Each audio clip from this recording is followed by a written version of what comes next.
From our Vedic teaching, we learn about the world as it really is. It's not a good place for the soul to be, whether you're looking on the bright side or the negative side. It's the Lord's creation. There's beauty here, see, but don't get attached to that material beauty. It's temporary. It doesn't satisfy the soul. In other words, live a real life. I need to change my consciousness and my, vision of the world and attachments to the world and so on that will benefit me, the spirit soul.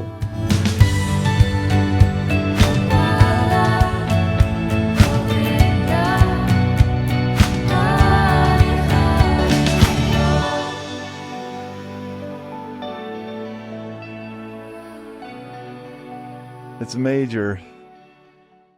This is related to how we deal with the difficulties and the chaos and whatever is out there, I guess, and how different people try to face that in different ways. And I think a common strategy is to try to either just block it out or imagine that everything is good and think positive and the question is whether that's, whether there's another option and whether that's good enough. And I guess your answer will be no. And then the podcast is finished. Not good enough. Yeah. Yeah, you're right. We're not positive thinkers and we're not negative thinkers. We're realist. See things as they are and accept it. That's how it is. Don't over dramatize it and don't, sugarcoat it. Just, this is how it is. And that's going to be the truth. So some people try to embrace this positive thinking idea that no matter what the situation, just think positive. But if you're thinking it's too rosy, then you are clouded by that idea and you don't see the dangers perhaps that are there. You kind of just deny or bypass what you need to see. And if you think it's too negative, then you go into undue stress and panic and over something. You make a big thing out of a little thing. What's the dangers of seeing it in a too positive light? You mean that you don't see to positive? Because you said that you see it. Because you don't act properly to the needs that the situation dictates. Oh, it's all going to be okay. We don't need to look at this danger or don't need to, be afraid or don't worry about it when it actually should be of concern. You're just not addressing the reality here. No. Oh, nothing's going to go wrong. We can think that, whatever. But if you're a realist, you say, this is the situation and we should address it properly, not over, panic and, oh, it's going to be bad, or, hey, don't worry, it's all going to be good. Just see it as it is. Like when a situation comes up, in the mountains, we always talk about that. We kind of, in that environment a lot. Say there's some, situation that's quite serious, but you don't panic. If you panic and, oh my God, we're going to die, what are we going to do? Then you've lost clarity, you've lost, a lot of energy. You're just now in a state of not making intelligent decisions. So you want to calm down and just address it systematically as it is, with intelligence, think it through, see what could happen this way, the next way. And if you just see it, oh, it's not a problem, don't worry about it. When it actually is a problem, then you're just too lackadaisical, too frivolous. Don't worry about it, you know. So that's what I mean about be a realist. But isn't, I mean, how do you find that balance then between those two? Because it seems like it, I mean, it can be quite scary to see things for how they really are. Maybe that's one reason that you just want to think positive, that because the world is, I mean, the reality is pretty, pretty grim, to put it like that. Well, I think you're frozen. Somebody's frozen. Is it me or you? I don't know, but Oh, now yeah, you're okay. back. Now you're back. So, you know, the positive thinker, he's trying to see the world through rose-colored glasses. You know, that actually reminds me of something that happened in my life years ago, probably 1967. I was in Hawaii, and you know, the whole hippie thing was just getting started, and people are dressing in very unusual clothes for that time, colorful and, you know, tie dyes and hairstyles that had never been done before, whatever. And so rose colored glasses were kind of cool. So at that time, I was wearing prescription glasses, and I wanted a pair of rose colored glasses with a prescription. So I could look very cool, but still be able to see. So I went to this optometrist shop, and, you know, I ordered these rose colored, they didn't have any, of course, and I had to have my prescription put on there everywhere. So I ordered these rose colored sunglasses. And I had to pay quite a lot of money, and I had to wait quite some time because they had to order them from California, probably, whatever. I don't know. Anyway, finally they came. I went, picked them up. I was so cool. I was happy. I was walking around Waikiki, just my rose-colored glasses and sandals, Really? and, you know, so on. And I was really stoked. That was day one.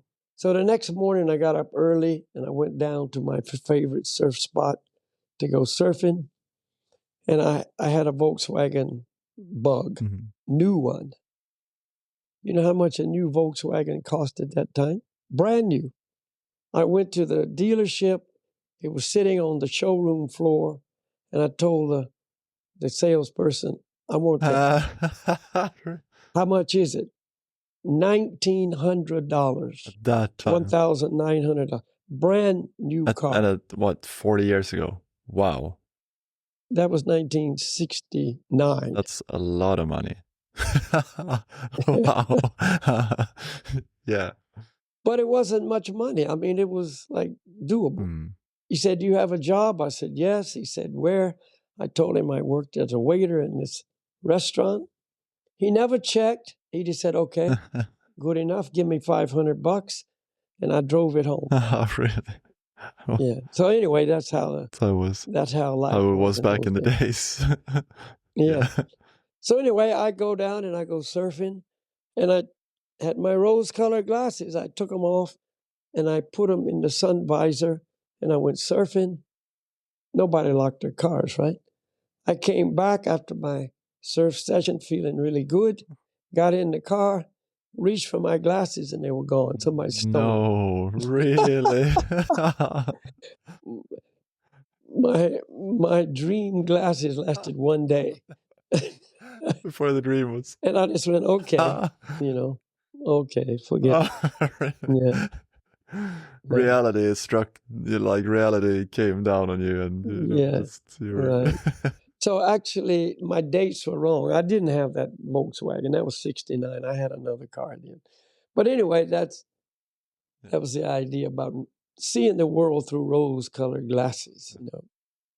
But the world is, as it is. There's good, there's bad, and there's ugly. And so you just see it as it is. This is good, this is bad, this is ugly. And then deal with it on that reality. And So when it comes to the world and our reaction to the world, we should see it for what it is. But Don't try to overplay the danger, and don't try to minimize, don't try to minimize the danger or fantasize about, the good thing. Oh, it's going to be all perfect. yeah. Well, I guess you got to think about something. You got to focus on something, and I guess the solution is then to focus on the positive and see the bright sides and Yeah. see it in that way. But Well, that's the idea. See the bright side. But again, we're saying, if you're not attached to the world, if you're not attached to the pleasure and the pain, I want everything to be good. I don't want anything to be bad. You see? So you're going to make what's not good good yeah, exactly. when it's not. Well, See? well, and you're basically placing yourself in the position of thinking that you know what's good and bad, and you are the judge of what's good and bad, and you're gonna make it like either this or that way. Yeah. That's not our And by position. seeing it as good, Yeah, you're going to change it somehow. yeah, yeah. And if everyone just thinks that way, then it's all. Yeah. Yeah. The old example, you've got a glass which is half full. Yeah, yeah. And the negative thinker says, oh, my glass is half empty. And the positive thinker says, oh, my glass is half full. When the reality is, it's half full. And that's just how it is. And so from our Vedic teaching, we learn about the world as it really is. It's not a good place for the soul to be. Whether you're looking on the bright side or the negative side, you see it through rose-colored glasses or not, the world is not a good place for the soul to be. And so we see it from that angle. It's the Lord's creation. There's beauty here. See, but don't get attached to that material beauty. It's temporary. It doesn't satisfy the soul. Yeah. Don't try to make the world, artificially beautiful. Yeah. In other words, live a real life. I need to change my consciousness and my, vision of the world and attachments to the world and so on that will benefit me, the spirit soul. And then that's correct. That's proper. Yeah. Yeah, because there is. Yeah, but I was just thinking, let's just go back 1 second to the reality of this teaching, put it like that, in the world. Like, as before I came to meditation, that was also my attraction. I had a lot of attraction for the idea of positive thinking, and I had read a lot of books about it by a lot of these new age gurus and philosophers, and they sounded really attractive to me. But so I was just wondering, why is it that it's so spread and so popular, the idea of positive thinking? What? Because they don't have another solution. They don't want to see anything bad. Make the bad good. See the good in the bad and all of that. See, they don't have another solution. And if you're thinking positive, it gives you a brighter outlook, so to speak. You're feeling more comfortable in the situation. Mm-hmm. But it doesn't really change anything. Mm-hmm. If you see it as it really is, you can deal with it as it should be dealt with. Mm-hmm. And just say you're diagnosed with cancer. Mm-hmm. And some people would, just go crazy. Oh, I'm going to die. I mean, that's the other side of the positive. That's the negative thinker. Yeah.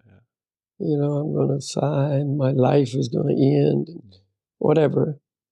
And the positive thinker said, oh, Don't worry, it'll be okay. I'll take this natural cure or another natural cure and, kind of combine that with denial and let's enjoy now while we have the time. We say you've got a positive diagnosis and you're going to live for 6 months. Mm-hmm. The doctor says, the authority.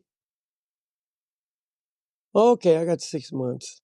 Let's go enjoy the world. I know a guy like this. He had lung cancer from working with asbestos. And they told him, your future is short. It's not going to be long. And what did he do? He went down and he and his wife booked tickets around the world. Okay, I got short time to live. Let's go see everything we want to see. Let's go to Paris. Let's go here. Let's go there. Let's enjoy this and enjoy that. And they did. That's what they did. That was his look at it. Okay, it's a negative, but let's turn it into a positive by enjoying this and this and this. But the reality is you should spend that last 6 months, if you've got 6 months, preparing for that inevitable exit from this body. Try to develop your spiritual knowledge, your spiritual awareness, your spiritual attraction, your relationship with the Lord. Don't waste that time. So when that 6 months is up, you've prepared for it for the last 6 months, and you can now, if you've done it fully and correctly under proper guidance, return to the spiritual world.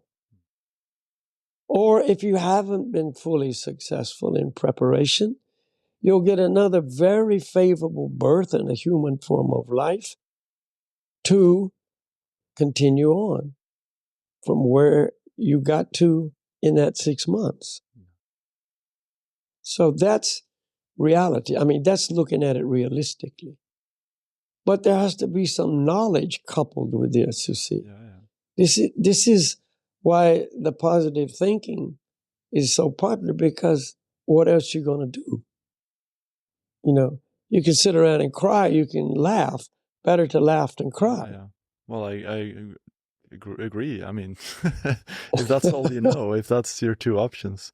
And the same thing if you're going to leave the world in 6 months. I mean, if you do not have and cannot and will not have faith and understanding that the life will continue after you leave this world, then all you do is just getting more attached to the world, just enjoying the world more. The problem is that if and the reality is that life continues after that time, and then all that you've done is just get more attached to the world, and then it's like you're clinging on more and more, and then the rug is pulled off under your feet, pulled away under your feet, and you're like trying to cling on, and obviously it's gonna be a bumpy ride. I mean, yeah, you're right. And no matter how positively you may look at something, behind that there's going to be that anxiety and that dread, and okay, let's enjoy today, but how many more of these days do I have left? And that kind of thing. So that kind of clouds the enjoying mood as well.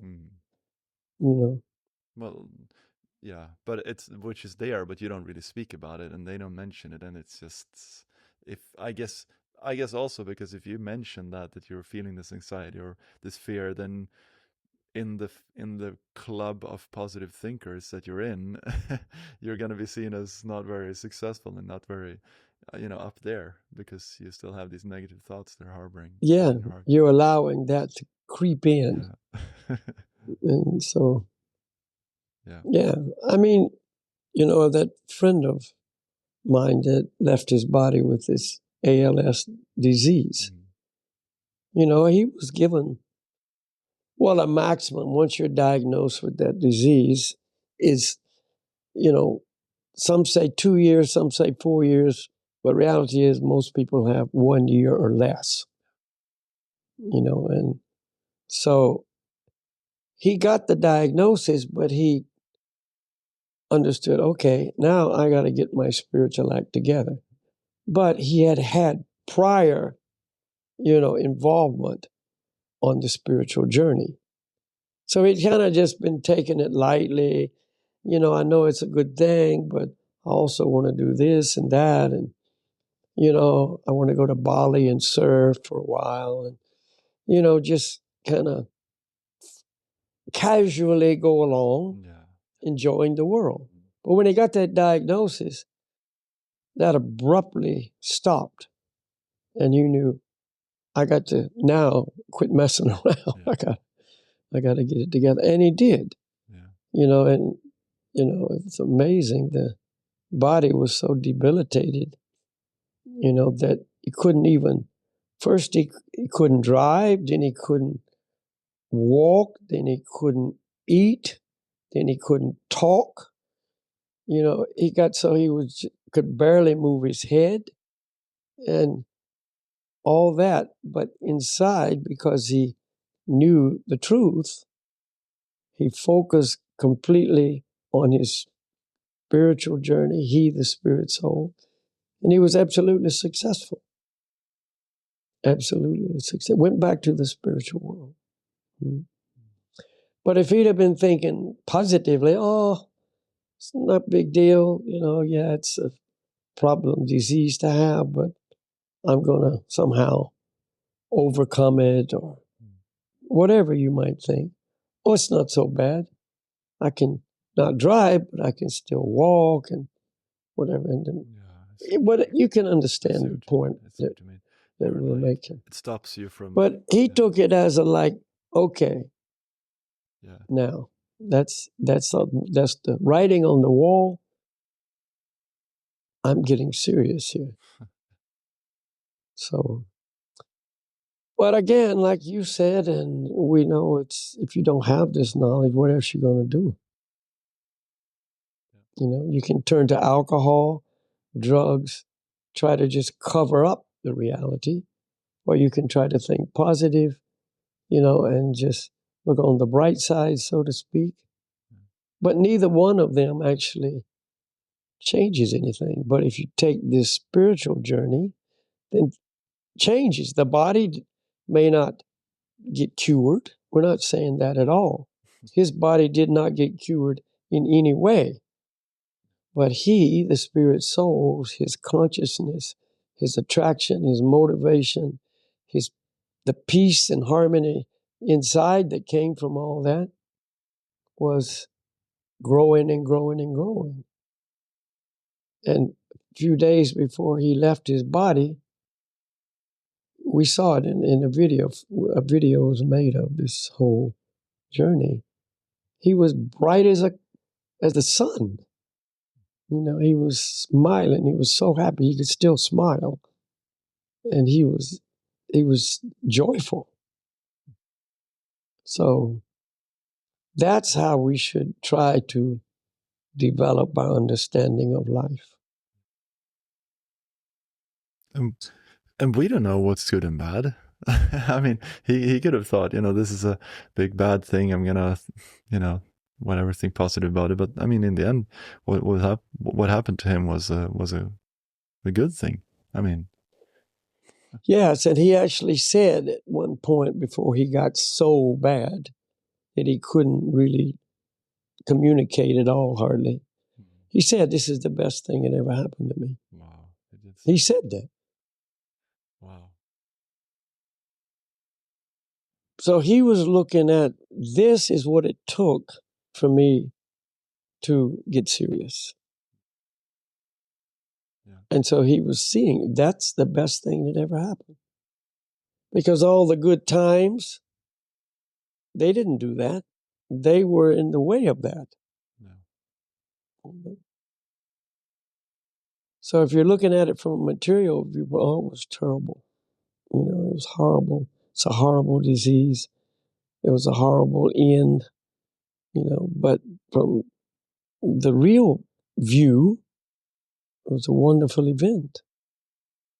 But I mean, let's say you have a relative that's, maybe not maybe don't know this or haven't haven't also not heard this, or a friend or whoever that faces a difficulty that is, I have a friend here who is coming to our classes, and her mother suddenly, one day in the night, she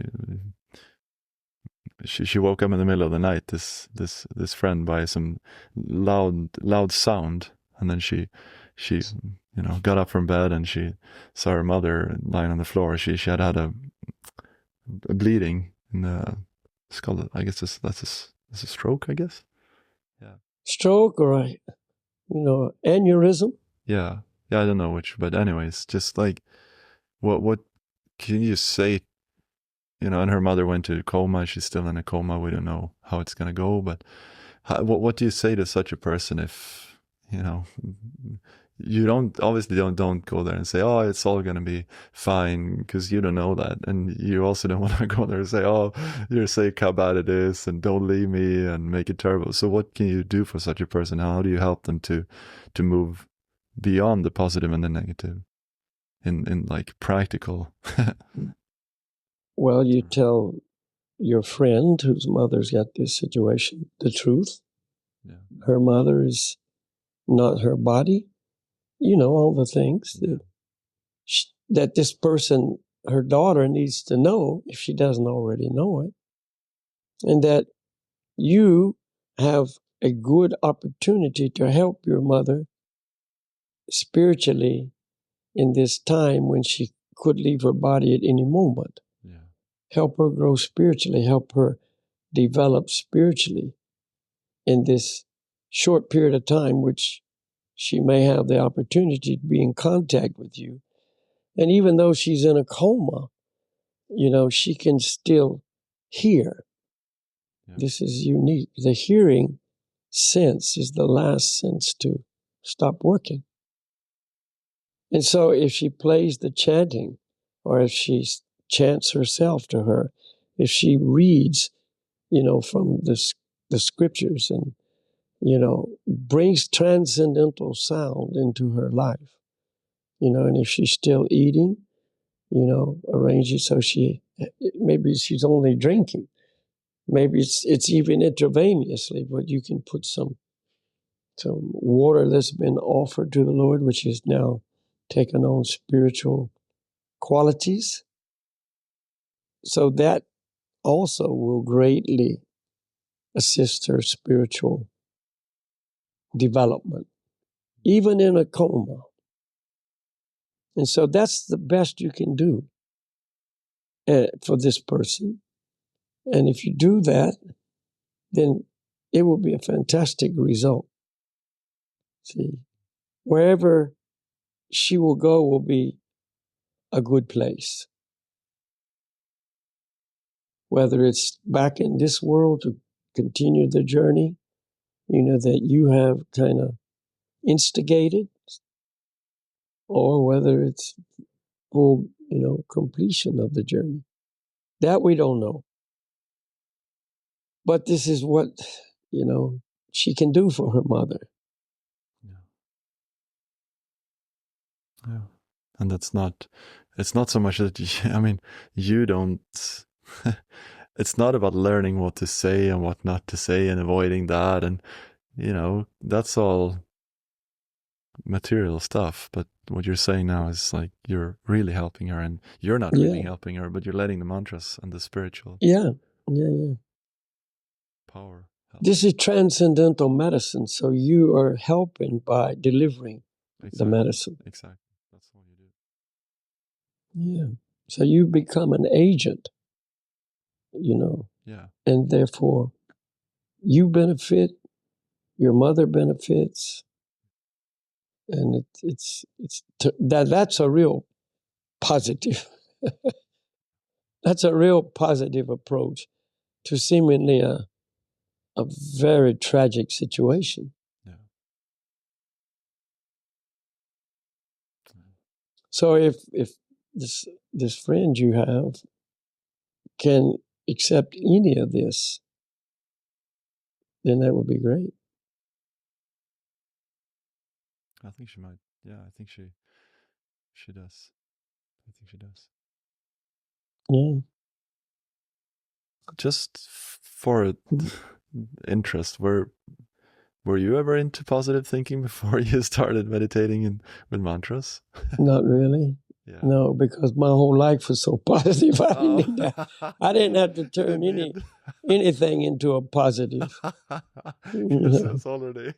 know? I just lived every day in the middle of that. But when my rose-colored glasses got stolen, I'd already, heard a little philosophy, and I went, okay, easy come, easy go kind of thing. Mhm. Yeah. So, yeah, no, I never really had to have that as a crutch.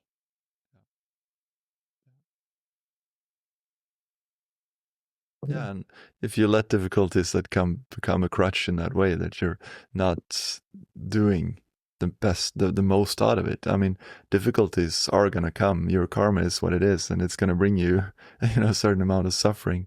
And so, if you just keep running away from it and not learning from it and not using that experience for the highest purpose of spiritual realization, then you're just gonna cycle around and just experience more suffering and just try again to think positive about it, but you're never gonna like get away from the cycle and the wheel of birth and death. Right, It's gonna keep going. right. Mm. So we don't want that. Yeah, the world is designed as a place of suffering, place of misery. That's described in the scriptures to wake us up. Just talking about this, at a talk I gave here in Oslo on Sunday night. Somebody asked a question which brought this topic up. Is that the world is designed as a place of suffering, just like a prison is designed as a place of discomfort. I mean, the prisons are actually consciously designed to make it so the prisoners are not going to have a 5-star hotel at all. Unless you're a prisoner in Norway. Unless you're in Norway, then you live on an island, and you know, if you're a good guy for a few weeks, you can go to town and come back, whatever. Yeah, exactly. You know, play computer games and have all the facilities to enjoy. But in general, a prison is designed for rehabilitation purposes. I'm not saying it works, but the prisoner supposedly experiencing, a world he's living in now, which is much less comfortable and much less enjoyable than the world outside the prison. And this is supposed to make him understand, I should just be a good citizen so I can get out of here and take advantage of, the comforts and the pleasures out there. So I'm going to be a good guy. Yeah. I'm going to repent. I'm going to give up my criminal ways and be rehabilitated. Of course, that's in theory, but very seldom does it work because usually they come out of prison better criminals than when they went in. Yeah. Because they all associate with each other and teach each other their tricks and, support each other's, proclivity for crime and Well, I mean, but cheating. that's the same in the world. I mean, you if you hang around people who just think the same and just help you continue your life on the everything is good, think positive wave, then you're just gonna get stuck in that, and it's not gonna help you in the real world. No, it won't. So, But people living on the bodily platform, they see that as, a plus. mhm. It's going to be good. And so they feel better. I mean, mentally, if they're good at it, they feel better. Don't worry about it. See, and we're not promoting worrying about it. No. We just say deal with it as it really is. Mhm. And But that's why, you know, everybody needs to further their education spiritually. And then these truths make sense. But if you don't, then it really doesn't make sense. And positive thinking makes a lot more sense. You know, like I was just this guy, this a downhill mountain bike racer, one of the bigger guys. I mean, he's really good. And he had a crash in about a year ago now. It was so bad he broke 11 bones in his body. He broke 8 ribs in his nose and fractured his eye socket and broke his femur and punctured his lung. And I mean, it was a big crash. And, you know, he'd had many crashes in his life just by design. I mean, that's what happens. But this was the worst one. So anyway, he went through all this intensive rehab, trying to get back as quick as he could to doing the same thing again. Yeah. And he said, well, you know, this is going to happen. It's just part of the game, you know, so you just do whatever you have to do to get back on the bike. You know, that was his approach, his mental attitude toward all of this damage. You know, okay, you got to work really hard. You got to suffer a lot of pain, you know, to rehab all this as quickly as possible and get back to racing. And so that's one way to look at it. Another way is, well, hey, is it really worth it? You know, yeah, it's fun. You get some thrills, but is it really worth it? But if you don't know anything else, and that's really your life, and it is the life of these kind of people. I mean, without that, they don't have life. Then it is worth it. I mean, that's their conclusion. Yeah, but it's worth it. So we're saying you need to develop a higher taste. You have something else in life. That's not your life. Even if you may do it, it's not your life. And it's easy to just go, okay, that's enough.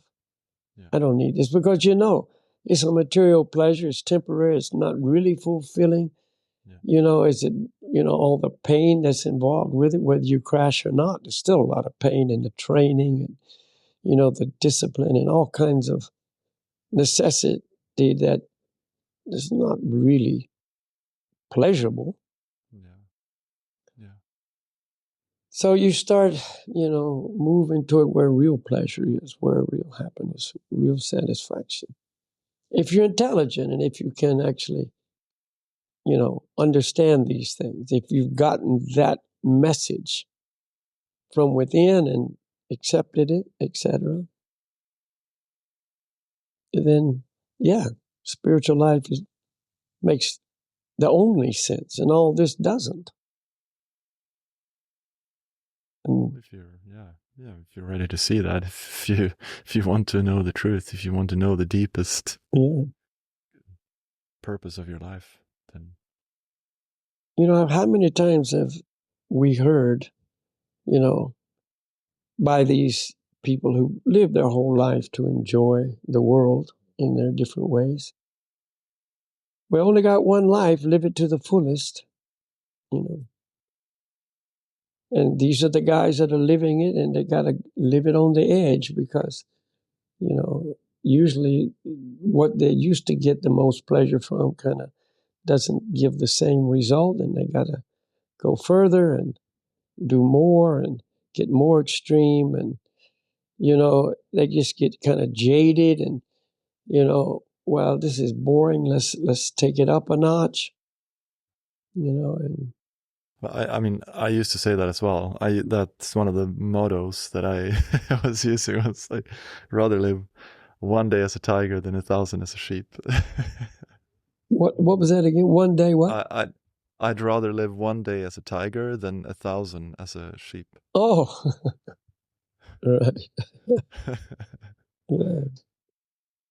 And then say one of these guys gets killed, which they do frequently. Yeah. And, everybody says, well, he died doing what he loved. So it was a glorious death kind of thing. And if you're, thinking materially, I'm the body and this is all there is, then it makes sense. That's a philosophy that makes sense. But if you understand the truth, then you can see, well, that philosophy is very, incomplete, inadequate, basically wrong. It's just not right. Yeah. Mm. Yeah. So we're trying to encourage people to look beyond the present and see the future in a spiritual way. Let's look at a spiritual future, where I, the spirit soul, am, making a progressive march toward true happiness and true satisfaction. Mm. And the body is temporary. It is what it is. It's going to be a certain amount of pleasure, a certain amount of pain automatically. That's the way karma works. And just get on with real life. That's not positive. That's not negative. That's just real. Positives will come, negatives will come, and you just focus on what's real. Yeah. Do your business and get out of here. That's what they say, yeah. Do your business and get out of here. Yeah. So the mantra is Gauranga Haribol.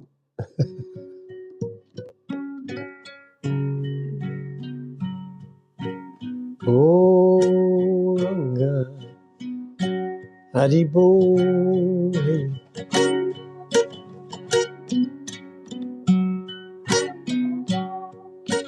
Gauranga Haribol.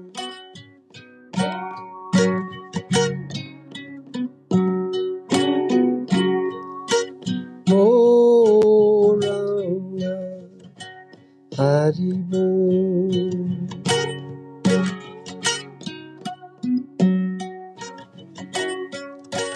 Gauranga Haribol.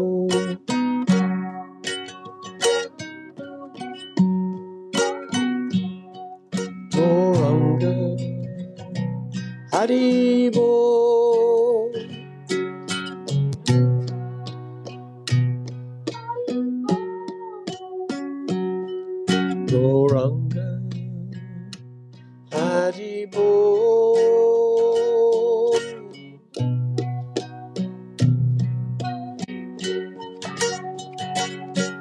Gauranga Haribol.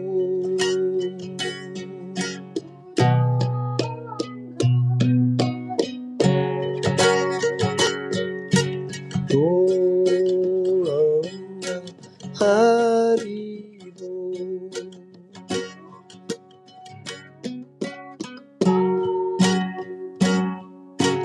Gauranga Haribol.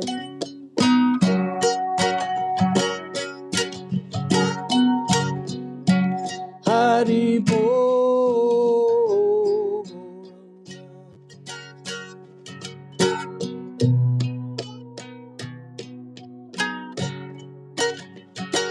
Haribol.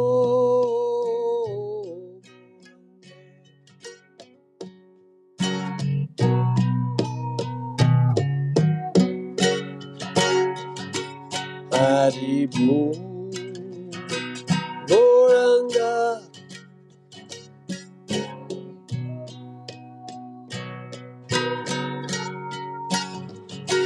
Haribol. Gauranga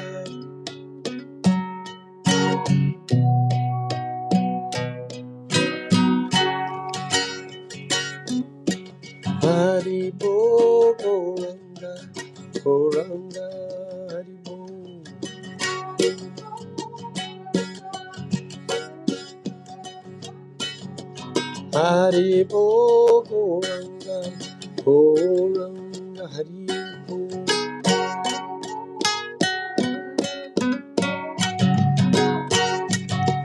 Haribo Goranga, Goranga Haribo.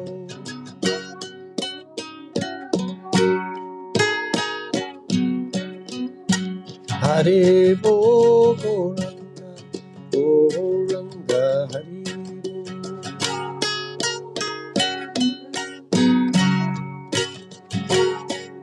Haribo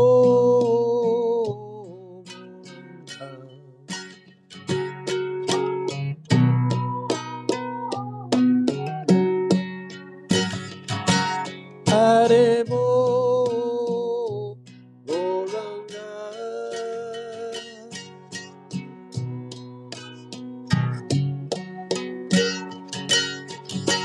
Haribo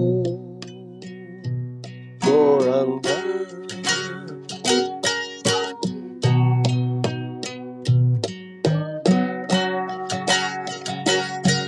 Haribo Goranga,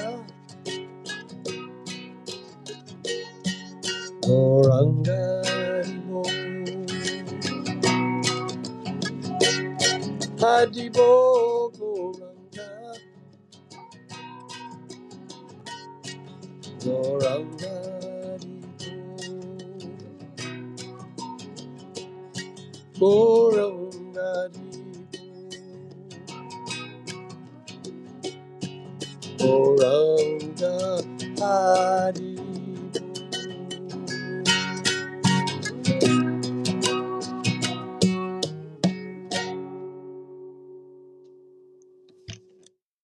Haribo. Yeah, so in the good times, chant. In the bad times, chant. That's the solution. The good times are coming, the bad times are coming. Chant anyway. See, that's not positive, that's not negative, that's transcendental. That's what we need. That's what's missing. And it will always be missing until we enter this transcendental world.